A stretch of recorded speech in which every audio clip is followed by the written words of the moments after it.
Assalamualaikum, halo Besti.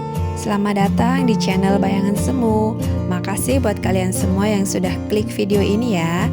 Kali ini aku mau cerita tentang kisah hantu pengantin. Kita mulai aja ya Besti ya, check it out. Jadi cerita ini pernah dialami oleh Irma, seorang siswa kelas 2 SD.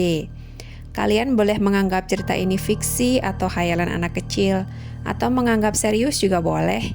Tapi kejadian ini Irma alami sendiri, dan saksi untuk cerita ini pun masih hidup, bahagia, dan sehat sentosa. Saat itu Irma ingat Irma dan teman-teman sekelas sedang berada di kelas karena pelajaran masih berlangsung. Tetapi entah karena sebab apa, guru yang bertugas mengajar Irma saat itu meninggalkan kelas.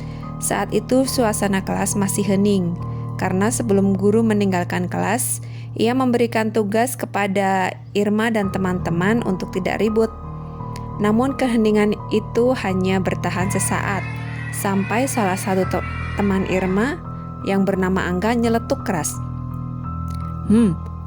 Kok bau bunga mawar sih? Semua anak menatap Angga. Enggak bau kok, kata Irma. Angga cuma mengigau, sorak teman-teman sekelas Angga. Kelas kembali hening, tidak ada yang menanggapi omongan Angga. Tak lama berselang, Irma mencium bau bunga mawar yang sangat semerbak. Irma berbisik kepada teman sebelahnya, Santi. San, kok aku nyium bau mawar ya? Kamu nyium gak? Enggak kok, kamu ketularan Angga ya? Padahal bau mawarnya itu semerbak banget, kayak bau bunga mawar yang dijual di pasar, yang dipakai buat naburin kuburan baru gitu. Ternyata gak cuma Angga dan Irma yang nyium baunya.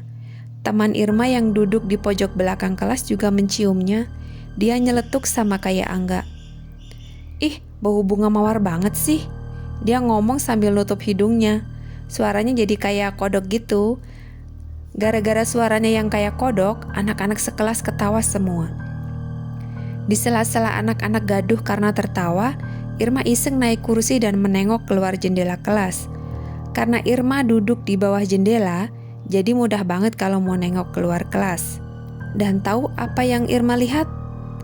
Irma lihat rombongan orang mengantar jenazah. Padahal mereka nggak lewat depan kelas, tapi baunya bisa sampai ke kelas ya. Dan setelah beberapa hari, tersebar rumor bahwa orang yang jenazahnya dibawa kemarin itu adalah calon pengantin. Ia pulang ke kampung halamannya untuk melaksanakan pernikahan. Namun di tengah perjalanan pulang, ia mengalami kecelakaan dan langsung tewas di tempat. Karena Irma agak merinding dengar cerita itu.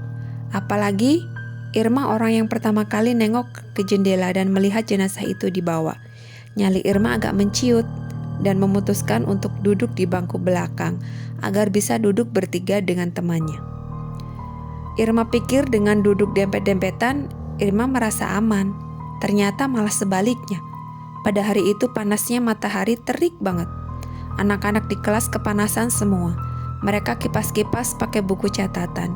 Tapi Irma gak ngerasa kepanasan, malah kedinginan sampai menggigil. Teman-teman Irma yang duduk mengapit Irma pun merasa gerah. Mereka merasa aneh dengan Irma. Lalu ada seorang teman yang duduk di bangku depan menoleh ke arah Irma dan bertanya, Irma, kamu kedinginan? Coba tengok ke tembok belakangmu dan lihat ke atas. Ah, gak ada apa-apa tuh, kata Irma. Oh, kamu gak lihat ya? Setelah itu dia balik badan menghadap ke depan lagi. Irma dan kedua teman yang mengapitnya bertatapan penuh tanda tanya. Keesokan harinya, Ani menghampiri Irma dan mengatakan bahwa ada hantu pengantin yang duduk di atas Irma sambil ngiler. Ilernya itu jatuh ke pundak Irma. Makanya Irma kedinginan. Merinding Irma mendengar itu kalau ingat.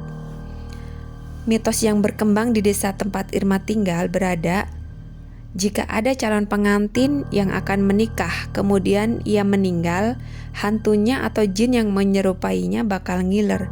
Agak aneh memang. Terserah besti-besti semua ya mau percaya atau tidak. Begitulah ya besti-besti semua kisah Irma tentang hantu pengantin. Mudah-mudahan bisa jadi hiburannya buat besti semua. Tunggu kisah-kisah menarik lainnya ya. Wassalamualaikum warahmatullahi wabarakatuh.